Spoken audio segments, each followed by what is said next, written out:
በስመ አብ ወወልድ ወመንፈስ ቅዱስ አሐዱ አምላክ አሜን።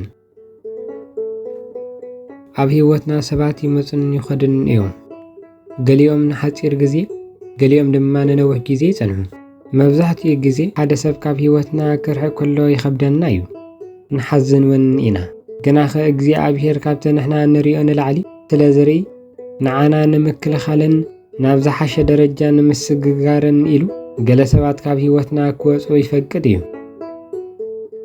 ሎሚ እግዚኣብሔር ንሓደ ሰብ ካብ ህይወትና ከውፅኦ ከሎ ዘሪኤና 7 ፍሉያት ምልክታት ክንርኢ ኢና።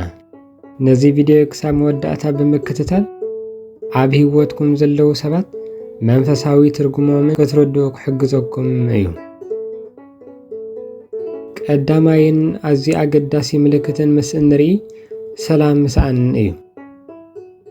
እግዚኣብሔር ብሰላም እዩ ዝዛረበና። ምስ ሓደ ሰብ ዘለካ ርክብ ቀጻሊ ጭንቀትን ሻቕሎትን ዝፈጥረልካ እንተኾይኑ እዚ ምልክት እዩ። ርክብኩም ቅድሚ ሕጂ ጥዑይ ነይሩ ክኸውን ይኽእል እዩ፣ ግና ሕጂ ምስ ሰብ ክትራኸብ ከለኻ ውሽጥኻ ዝረበሽ እንተኾይኑ መንፈስ ቅዱስ መጠንቀቕታ ይህበካ ኣሎ ማለት እዩ። ካብ ኩሉ ረድኤት ንላዕሊ ዝኾነ ሰላም ኣምላኽ ኣብ ትርክብ እንተዘየለ እግዚኣብሔር ነቲ ማዕጾ ክዓጽዎ ይደሊ ኣሎ። ስለዚ ኣስተውዕል።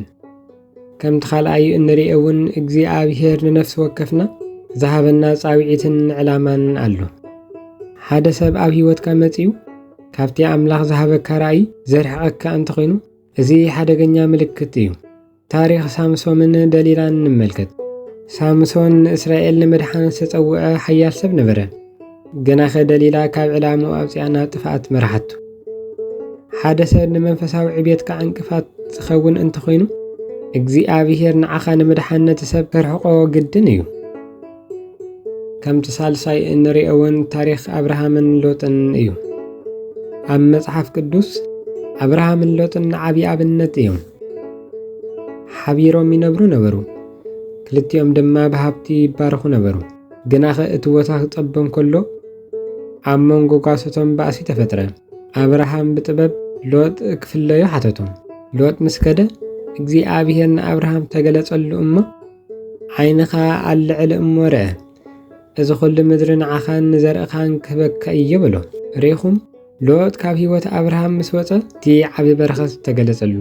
ሓደ ግዜ ገለ ሰባት ካብ ህይወትና ክወፁ ከለዉ እቲ ሰፍሐ በረከት ናባና ዝመጽእ። ከምቲ ራብዓይ እንሪኦ እውን ተደጋጋሚ ምስሓብን ባእስን እዩ። ሓደ ግዜ ዘይምርድዳእ ንቡር እዩ፣ ግናኸ ኣብ መንጎኹም ዘሎ ምስሓብ ትርጉም ዘይብሉ ተደጋጋምን እንተኾይኑ እግዚኣብሔር ርክብኩም ከም ዘብቅዐ ይሕብረኩም ኣሎ። ታሪኽ ጳውሎስን በርናባስን ንርአ። ኣብ ኣገልግሎት ብርቱዓት ነበሩ፣ ግናኸ ብዛዕባ ማርቆስ ተላዒሎም ተፈላለዩ። እዚ ፍልልይ እዚ ግና ንጥፍኣት ዘይኮነስ ንበረኸት ኮይኑ ጳውሎስ ናብ ሓደ ወገን ባርናባስ ድማ ናብ ካልእ ወገን ብምኻድ ወንጌል ናብ ሰፍሐ ቦታ ኣብፅሑ። እግዚኣብሔር ብሰንኪ ዘይምርድዳእ ርክብኩም ከቋርጥ ይፈቅድ እዩ፣ ምኽንያቱ ክልቲኦኹም ብዝተፈላለየ መንገዲ ተዓብዩ ስለ ዝደሊ እዩ። ከም ሓሙሻይ እንሪኦ እውን ሕማቕ ፍረ እዩ። ጎይታናን መድሓኒናን ኢየሱስ ክርስቶስ ኣብ ወንጌል ማቴዎስ ምዕራፍ 7:16 ካብ ፍሬኦም ክትፈልጥዎም ኢኹም ኢሉና እዩ። እዚ ሰብ ኣብ ህይወትካ ካብ ዝመጽእ እንታይ ፈርዩ? ሓጎስን ሰላምን ድዩ ወይስ ቂምን ቅንዕን ሓሶትን ሓሜትን እዩ? ሓደ ርክብ ካብ መንፈሳዊ ፍረ ወፃኢ ዝኾነ ሕማቕ ፍረ ጥራይ ዘፍርእ እንተኾይኑ እግዚኣብሔር ነትኦም ካብ ህይወትካ ከምሕዎ ይጅምር። ስለዚ ልቢ ኢልና ከነስተውዕል ይግባአና። ከም ሻድሻይ እንሪኦ እውን መንፈሳዊ ድርቀት እዩ። እዚ ምልክት እዚ ብጣዕሚ ረቂቕ እዩ። ምስቲ ሰብ ምስ ኮንካ ጸሎት ይኸብደካ ድዩ ወይ እውን ቃል ኣምላኽ ንምንባብ ድሌት ይጠፍእ ድዩ? ከምኡ እውን መንፈሳዊ ህይወትካ ክዝሕትል ይጅምር ድዩ? እምበኣር ታሪኽ ዮናስ ንመልከት።